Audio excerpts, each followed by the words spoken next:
Punto sétimo, rogos e preguntas.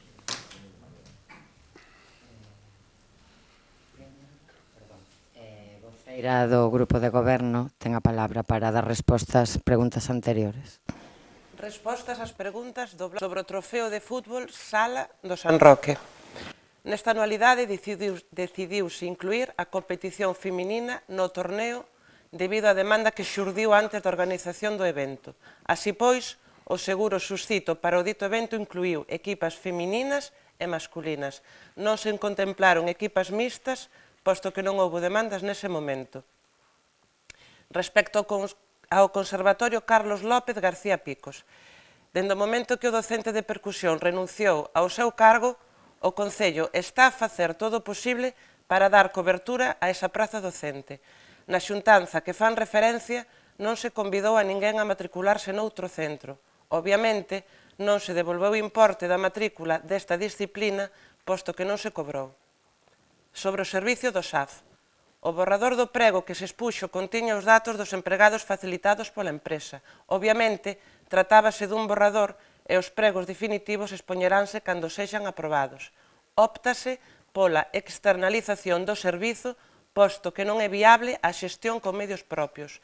O acordo que citan remitiuse ao Concello Consultivo o día 5 de xuño do 2019. Respecto a actividades extraescolares, logo de que a AMPA manifestase nun comunicado dirixido aos pais e nais dos alumnados e á prensa sobre a non asunción das actividades extraescolares, o Goberno local informou no Consello Escolar, que existían colectivos betanceiros sen ánimo de lucro interesados en asumir a dita xestión. En ningún momento se actuou a escondidas da AMPA, posto que participa no dito Consello Escolar. A axuda do Concello para este cometido vai a ser a mesma que se ven concedendo para facer fronte á organización das actividades. A asociación sen ánimo de lucro denomínase Concilia e está formada por pais e nais de alumnos do CEI Vales Villamarín. Sobre a fábrica da luz. Este expediente está a ser tratado polos servizos técnicos e xurídicos do Concello para que se leven a cabo as medidas decretadas no seu momento. E respostas ás preguntas do Partido Popular sobre a praza de Enrique IV.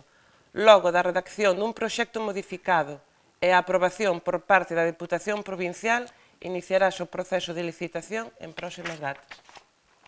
Voceiro do Bloque Nacionalista Galego ten a palabra. Grazas, señora alcaldesa. O pasado 25 de agosto, no transcurso da Romaría dos Caneiros, o Goberno local subiu ao campo dos Caneiros a embarcación municipal cos convidados que elixiu, entre outros o secretario xeral do PSOE galego e outros cargos do partido en diversas institucións. Se estenderon o convite a restantes deputadas do Parlamento de Galiza. Por que motivo temos que convidar as betanceiras aos cargos do seu partido? Parece normal facer electoralismo desde as institucións con cartos públicos. En segundo lugar, varias persoas avisáronos dunha tala de Fraga de Ribeira acontecida a comezos do mes de agosto nun treito do río Mendo, á altura do Carregal. Segundo nos explicaron, operarios municipais talaron flora autóctona de Ribeira depositando os troncos nun sendeiro que hai na zona. Contaba a tala cos permisos ambientais pertinentes? Por que motivo se consentiu o depósito dos troncos durante tanto tempo comprometendo a seguridade das persoas que utilizan ese sendeiro e practican deporte no mesmo? 3. Pasou outro mes máis e nin convocaron a comisión que comprometeran para informarnos de como están os trámites con respecto ao pasatempo, nin actuaron para tallar o máis urxente do seu deterioro. Cando será ese en breves semanas fin de la cita que levan meses comprometendo para ter o proxecto de rehabilitación do recinto? Saben vostedes que nin no web nin na oficina de turismo se informa aos visitantes de que o parque está pechado? Son coñecedores da cantidade de queixas que este feito suscita?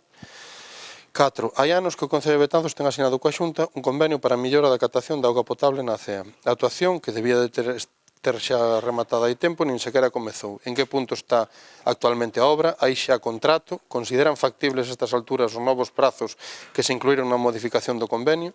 Que outras medidas ten previsto o Goberno local adoptar para garantir o suministro de auga a domicilios e explotacións en previsión de seca? Temos xa o plan municipal ante a seca para facer fronte á mesma?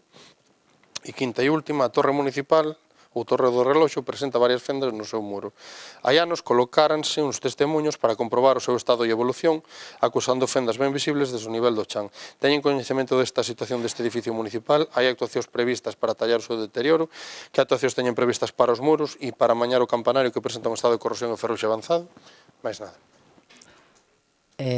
Voceira do Partido Popular, ten a palabra. Gracias, señora alcaldesa. No pasado mandato, un dos puntos que se debatiron, como comentaba nas respostas, foi a cuestión relacionada cas actividades extraescolares. Urximos que a transparencia na relación destas xestións. Convocamos de forma urxente, por lo tanto, unha xuntanza para de explicacións e a correspondente información sobre cales van a ser as pautas a seguir para a xestión das devendidas actividades no CIP de Vales Villamarín.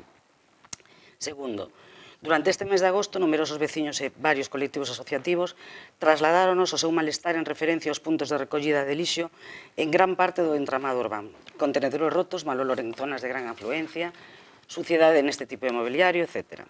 Xeran que algúns dos espazos da nosa cidade amose, aparte dunha tristísima imaxe, uns problemas gravísimos de insalubridade. Polo tanto, rogamos ao Executivo Municipal que realice as xestións necesarias para revertir e subsanar este tipo de situacións que se están a dar en zonas como Rúa de Ferradores, Fonte de Unta, Rosalía de Castro, Pinto Seijo Rubio, Tomás da Pena, etc. Terceiro, de forma habitual, a excepción dos derradeiros meses e por problemas técnicos, as sesións plenarias desta corporación viñan sendo retransmitidas en directo pola radio e tendo un importante seguimento de veciños, programación esta que imaginamos que en breve será restituída. Tamén rogamos ademais ao Executivo Municipal da posta en marcha de novo dos plenos radiados e que se aproveite tamén para ofrecer a opción de que todas as sesións plenarias poden ser retransmitidas polo canal YouTube e desta forma conseguir que a información deste órgano poida chegar a través de máis canles á cidadanía. Cuarto, rogamos ao Goberno Municipal que na próxima sesión plenaria se nos remita copia dun listado onde se dé conta de todas as parcelas que na actualidade son de titularidade municipal e desta maneira poder ter maior información sobre esta cuestión o resto de grupos que conformamos esta corporación.